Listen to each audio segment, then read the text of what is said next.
বটতল ইউনিয়নের বড়িয়া এলাকায় গিয়েছিলাম, বাদালিয়া পাড়া। কি অবস্থা করেছে তারা! 150-200 বাড়ি ঘর একেবারে কুপিয়ে শেষ করে ফেলেছে। এমনকি মনে হচ্ছে ওই এলাকা এখন সেই রাত নিঝুমের মতো অন্ধকার হয়ে আছে দিনের বেলায়ও, কারণ কারেন্টের যে সমস্ত তারগুলো সেগুলো খুলে নিয়েছে। সম্মানিত রোজাদার ভাইরা, আমরা রোজার যে সমস্ত ফজিলত গুলো ইমাম সাহেবদের মুখে, আলেমদের মুখে শুনি, এই ফজিলত গুলো অর্জন করতে হলে অবশ্যই আমাদের মুত্তাকি হওয়া লাগবে। আর মুত্তাকি হতে হলে আল্লাহর নিষিদ্ধ কাজ থেকে বিরত থাকা, দূরে থাকা, এটা মাস্ট বি, দরকার। আপনি যেমন জেনে শুনে অন্তত জেনা করেন না, কারণ জানেন যে এটা করলে, সুযোগ থাকার পরও অনেকে করে না, কারণ জানে এটা করলে কবিরা গুনাহ হবে। আর এই কবিরা গুনার জন্য এক একটাই 7000 বছর করে জাহান্নামে থাকা লাগবে। তো এইটা মনে করে আরো যে আল্লাহর নিষিদ্ধ কাজগুলো আছে, মানুষ যদি এইভাবে মনে করে আমরা ছেড়ে দিতে পারতাম, দূরে সরে রাখতে পারতাম, তাহলে এই হত্যাগুলো হতো না। এই যে বাড়ি ঘরে মানুষকে পুড়িয়ে শেষ করে দিয়েছেন, তাদেরকে অন্ধকারে রেখে দিয়েছেন, এটা আপনি করতে পারতেন না।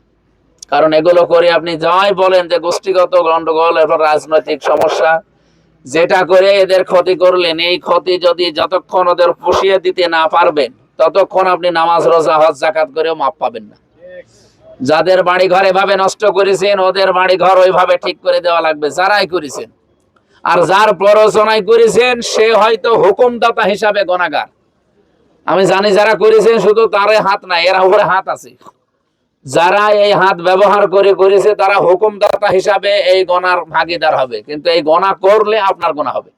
এখানে পুলিশ অফিসার বসে আছে একজন, উনি যদি কোনো অন্যায় করে আর বলে যে হুজুর আমার দোষ না, এটা দোষ আছে উপরওয়ালা, উপরওয়ালা বলে তাই করি না। উপরওয়ালা হয়তো যিনি আছে ওনার উপরে হয়তো ওসি আছে, এর উপরে হয়তো এসপি আছে, এর উপরে ডিসি, ডিসি তো আর অন্য বিভাগে, এর উপরে অ্যাডিশনাল যিনি রেঞ্জের ডিআইজি আছে এই পর্যন্ত, এরপরে একেবারে সর্বশেষ ওনাদের আইসি পর্যন্ত। এখন যদি কোনো অন্যায় উনি করে, অবিচার করে কারো উপরে, তাহলে এই নির্দেশ যদি উপরে কেউ দিয়েও থাকে, নির্দেশ দেওয়ার কারণে হয়তো এসপি ওসি গুনাহগার হবে, ভাগ পাবে অপরাধের, কিন্তু গুনাহ হবে ওনার। বলে না করলে চাকরি থাকে না, তাহলে এরকম কাজ করা যাবে না যেটা করলে আল্লাহ রসুলের বিরুদ্ধে চলে যায়। বলে তো একটা মানুষকে ক্ষতি করা, মানুষের কষ্ট দেওয়া, এটা আল্লাহ রসুলের বিরুদ্ধে কিনা? আপনারা কথা বুঝতেছেন? এরকম করে একটা উদাহরণ দিলাম। এখন যত কাজ আছে, এরকম কাজে যদি যাওয়া লাগে যে কাজ করলে আল্লাহ রসুল নারাজ হয়ে যায়, তাহলে ওই কাজ জীবনে কাউকে সন্তুষ্ট করতে করা যাবে না। সে মা হোক, বাবা হোক, স্ত্রী হোক, আর আপনার অফিসার হোক। আমরা যদি রোজার এইভাবে শিক্ষা নিতে পারতাম, বাংলাদেশটা আমার মনে হয় ভালো হয়ে যেত। এই দুইটা ইবাদতের মতো কঠিন ইবাদত পৃথিবীতে আর নেই। অন্যান্য গুলো আছে মালের উপরে, কিন্তু শারীরিক কসরত এই দুইটা ইবাদতে বেশি।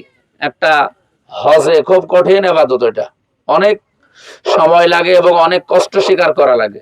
2 নম্বরে এই রোজা, এটা পৃথিবীতে এত কঠিন ইবাদত আল্লাহ রাব্বুল আলামিন এটা শুধু আমাদেরকে দিয়েছেন এইটা না, এর আগে যত মানুষ দুনিয়া থেকে বিদায় নিয়েছে প্রত্যেকের উপরে এটা ছিল। হ্যাঁ, তাদের উপরে হয়তো অন্যান্য বিধান দিনের যেগুলো আছে এইগুলো হয়তো কম বেশি ছিল, কিন্তু রোজা ছিল। এই জন্য কামা কুতিবা আলাল্লাযিনা মিন ক্বাবলিকুম দিয়েছে। তোমাদের পূর্বে যারা ছিল তাদের প্রত্যেকের উপরে এই বিধানটা ছিল। কেন দিয়েছিলেন আল্লাহ এই বিধানটা? লাআল্লাকুম তাত্তাকুন, আশা করা যায় তোমরা তাকওয়াবান হবে, পরহেজগার হবে, খোদাভীতি অর্জন করবে, বেঁচে থাকবে, দূরে থাকবে। কি থেকে দূরে থাকবেন? কি থেকে বেঁচে থাকবেন? তাকওয়াবান হতে হলে তো বেঁচে থাকা লাগে, দূরে থাকা লাগে। কি থেকে বেঁচে থাকা লাগে, কি থেকে দূরে থাকা লাগে, এইগুলো আমাদের এই রোজা শিক্ষা দিয়ে যায়। যেহেতু একটা কষ্টের কাজ, না খেয়ে থাকা পৃথিবীতে অনেক কষ্টের কাজ। আল্লাহ রাব্বুল আলামিন নবীজির মাধ্যমে একটা হাদিসে কুদসি উনি জানিয়েছেন, আস-সাওমু লি ওয়া আনা আজজি বিহি ওয়া আনা উজজা বিহি, যে রোজা মানুষ আসলে আমার জন্য রাখে, এটা লোক দেখানোর জন্য না, এটা রিয়ার ভেতরে পড়ে না।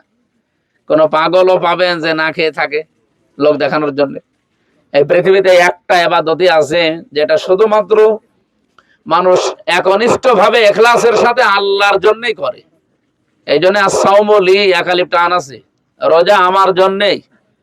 ওয়ানা উজজা বা ওয়ানা আজজি, দুই শব্দই আছে হাদিসে। এটার পুরস্কার হয় আমি নিজে দেব, অথবা এর পুরস্কার আমি আল্লাহ নিজেই হয়ে যাব। বলেন সুবহানাল্লাহ। আমরা যারা রোজা রেখেছি, আমাদের কাঙ্ক্ষিত মান যেন আমরা অর্জন করতে পারি রোজার মাধ্যমে। যেগুলো ছেড়ে দেওয়া দরকার ওগুলো যেন শুধু 1 মাস না, বাকি 11 মাসও ছেড়ে দিতে পারি। রোজা রাখলে মানুষ যেমন সহসায় মুখ দিয়ে গালিগালাজ করে না, বের করে না। কেউ গালি দিলেও বলা লাগে যে আনা সাইমন, আমি রোজাদার, যে আমি এভাবে পায়ে পাড়া দিয়ে ঝগড়া করতে আসলেও করব না। আমার মনে হয় এই নিয়মটা যদি বাকি 11 মাস আমরা মেনে চলতে পারতাম, তো বাংলাদেশে অন্তত রোজার মাসে যেটা হচ্ছে এটাও তো হওয়ার কথা ছিল না। আজকেও চড়হাসে একজনকে কুপিয়ে মেরে ফেলিস। এরপরে গতকালকে ওই যোগিয়া কদমতলার ওই লাইনে একজনকে মেরে ফেলেছে ড্যাগার দিয়ে।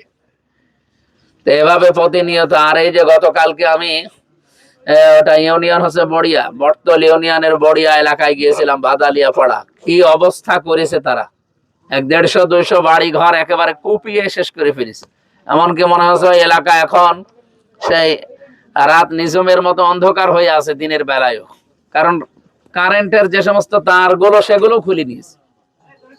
এই কঠিন পরিস্থিতিগুলো যারা তৈরি করছেন, আপনারা নিজেদের পায়ে নিজেরা কোড়াল মারছেন, নিজের ক্ষতি নিজেরা করছেন। সম্মানিত রোজাদার ভাইরা, আমরা রোজার যে সমস্ত ফজিলত গুলো ইমাম সাহেবদের মুখে, আলেমদের মুখে শুনি, এই ফজিলত গুলো অর্জন করতে হলে অবশ্যই আমাদের মুত্তাকি হওয়া লাগবে। আর মুত্তাকি হতে হলে আল্লাহর নিষিদ্ধ কাজ থেকে বিরত থাকা, দূরে থাকা, এটা মাস্ট বি, দরকার। আপনি যেমন জেনে শুনে অন্তত জেনা করেন না, কারণ জানেন যে এটা করলে, সুযোগ থাকার পরও অনেকে করে না, কারণ জানে এটা করলে কবিরা গুনাহ হবে। আর এই কবিরা গুনার জন্য এক একটাই 7000 বছর করে জাহান্নামে থাকা লাগবে।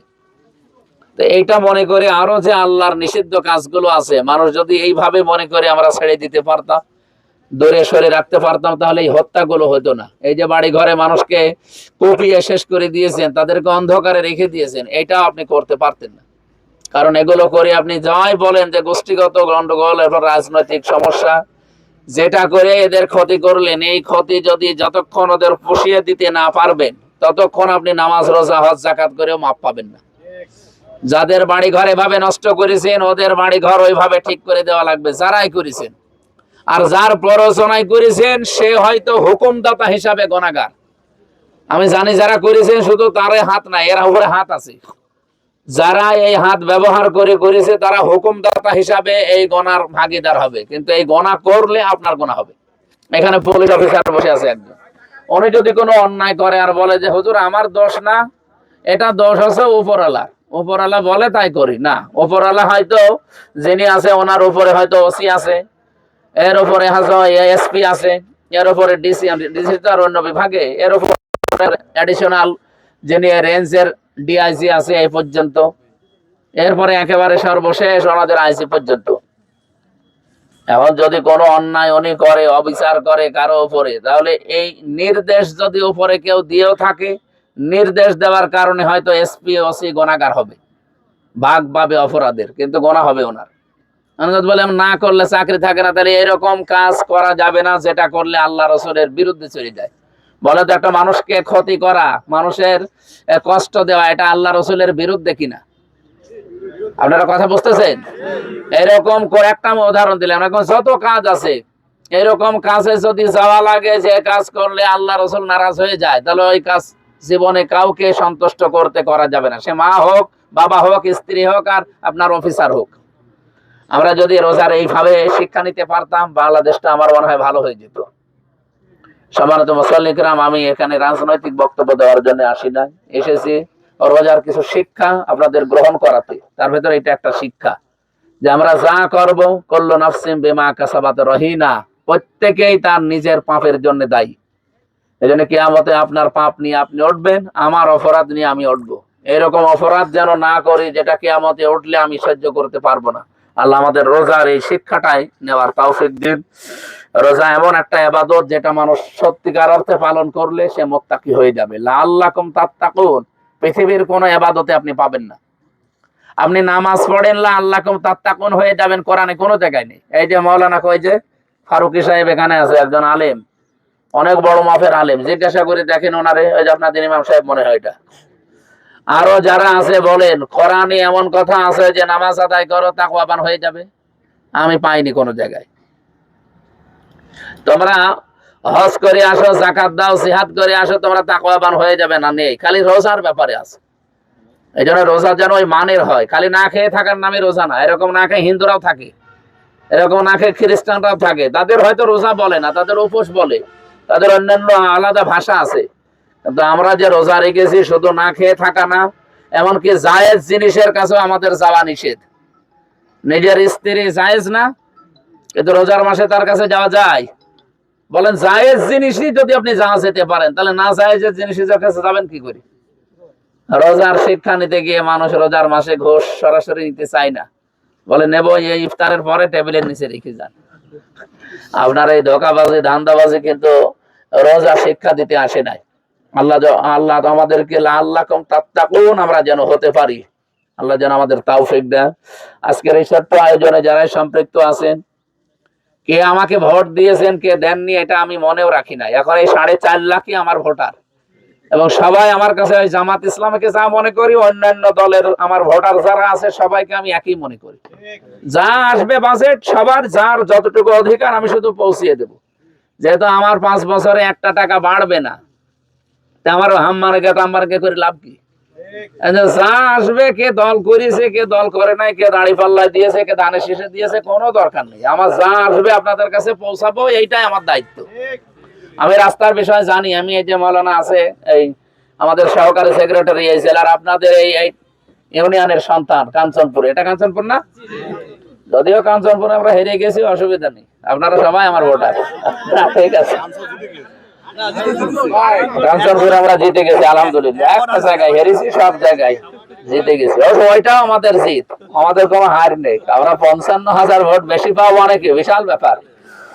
আমাদের এই আপনাদের এই সন্তানকে আমরা দায়িত্ব দিয়ে যাচ্ছি, ওনার কাছে আছে খবর। এই ইউনিয়ন গুলোতে বাজেট আসতেছে, জুন মাসে আরো ব্যাপক হারে আসবে। আর এই যায় এসেছে, এই রাস্তাটুকু দেখিয়েছে, এতটুকু রাস্তা তো ওনারা করবে না, কমপক্ষে ½ কিলোমিটার রাস্তা না হলে হাত দিতে চায় না। এতটুকু হয়তো নিজেরাই সংস্কার করে নেওয়া লাগবে, আমরা দরকার হয় কিছু দিয়ে দেবো ওদের বলি, মানে ½ কিলোর উপরে হওয়া লাগবে। 1 কিলো 1.5 কিলো 2 কিলো এরকম রাস্তা যেখানে আছে, ব্রিজ বানানো লাগবে, ছোটখাটো ব্রিজ, কালভার্ট, অথবা মসজিদের সংস্কার চলছে, ঈদগার কাজ হবে, অথবা গোরস্থানে মাটি ভরাট করা লাগবে। এইরকম খরচগুলো আসতেছে ওনাদের কাছে, আপনাদের ছেলে তো জানিয়ে রাখবেন। ওনারা যেখানে দায়িত্বে আছে আমি শুধু ওখানে বলে দেবো, এই হয়ে যাবে ইনশাল্লাহ। আর যে সমস্ত মানুষ উগ্রতা ছড়াচ্ছেন বিভিন্ন কায়দায়, আপনারা থামবেন ভাই, নিজেদের ক্ষতি নিজেরা করেন না। এজন্য আমরা সবাই মাজলুম ছিলাম, এখন যদি আমরা জালেম হয়ে উঠি তাহলে জনগণই কি বলবে? এই জন্য আমরা সবাই যেমন মাজলুম ছিলাম, মাজলুম অবস্থায় থাকবো, আমরা যেন আবার জালেম হয়ে না উঠি। যারা গন্ডগোল বাঁধাতে চায় তারা নিজেদের ক্ষতি করছে, ওরা টের পাচ্ছে না সামনে কি আসতেছে। আল্লাহ আমাদেরকে সংযত হয়ে রোজার শিক্ষা নেওয়ার তৌফিক দিন। আর একটা অনুষ্ঠান আছে, এই জন্য চলে যাচ্ছি না।